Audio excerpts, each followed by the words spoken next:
A chain is only as strong as its weakest link when supersizing and growing your business. Sharon Horne-Ellstrom here. Just a simple gold chain. And I'm not going to break it. I thought about breaking it, but I'm pulling it. But I'm like, nah, that wouldn't be a good idea. I would contend that if I did pull and break it, chances are it would break on the end or the clasp, because that's usually the weakest length of a chain, is the one that is at the end. Why? Because it's often, unless the chain is hooked like this one is, it's often only got one other link supporting it. So the easiest place to break a chain is by chipping off the pieces, the last pieces, one thing at a time. It's what a lot of people do with their competition, or it's what a lot of people do to make themselves feel better. They will pick at and pick on, bullying, for example, people that they believe are weaker than they are, because it makes them feel good. Crazy. There's some weird people out in the world and out in the planet that like to make other people feel bad to make themselves feel better.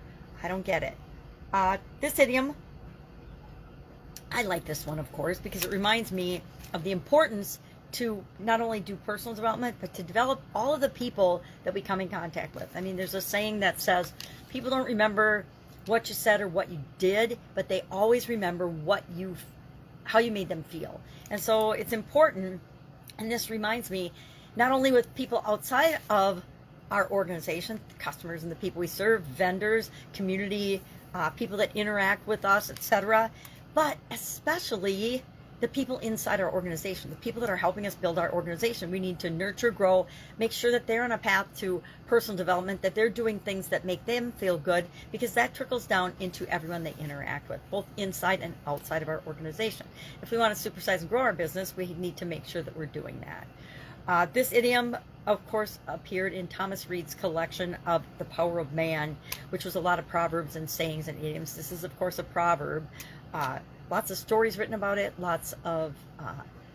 tons of information written about this topic, that the strength of the pack is determined by the weakest link in that pack. Wolves are the exception to this. I remember reading somewhere, and I found it fascinating, that wolves will actually have the weakest members of their pack in the front of the line whenever they're moving, versus in the back, so that nobody falls off and gets hurt or dies without the pack there to support them. So the weakest link, the weakest people are in the front of that instead of the back. I always thought that was a cool and great story.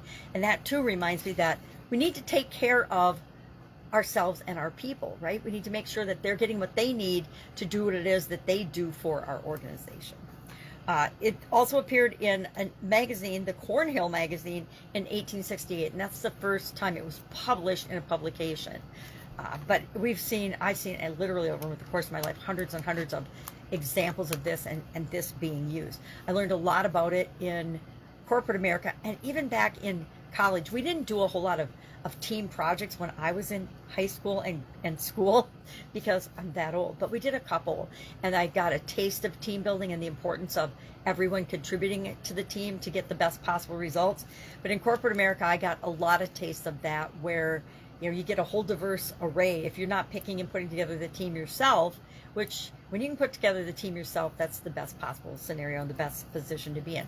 But when you inherit a team or inherit people from different divisions in corporate America, for example, some people don't take the team seriously. Some people don't make it a priority, and that makes it challenging, because the team's progress is only as fast as everyone's contribution, everyone's commitment and effort to the shared goals, and open-mindedness and flexibility, etc., and decision-making and conflict resolution, those things.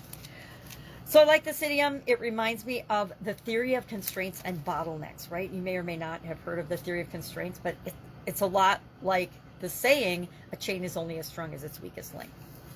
Bottlenecks, remember discovering in one of my businesses, and we were clipping along and I thought we were doing great, and I realized that when I stepped back and did a little SWOT analysis of the business, that I was the bottleneck. I was the thing that was holding up us really exploding and making progress. And it's very humbling to realize that you are your business's number one problem.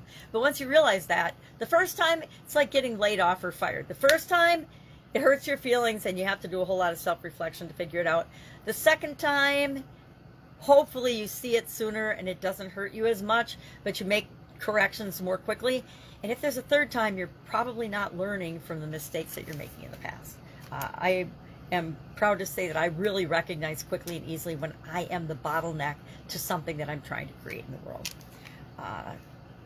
I would say today would be a great day to think about your business, and as you're growing and building and supersizing it, where is your weakest link? Now, don't share it in the comments below. You don't want to go broadcasting your biggest challenge or your weakest link, but do something about it today.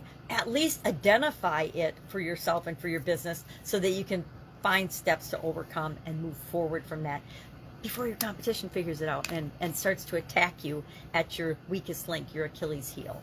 All right, any questions, hit me up. Otherwise, I will be with you tomorrow with another interesting idiom. What does it mean? Usually, what does it mean to me? And how might you apply it in growing and building and supersizing your business right now? Have a great day, and I'll, of course, be with you tomorrow.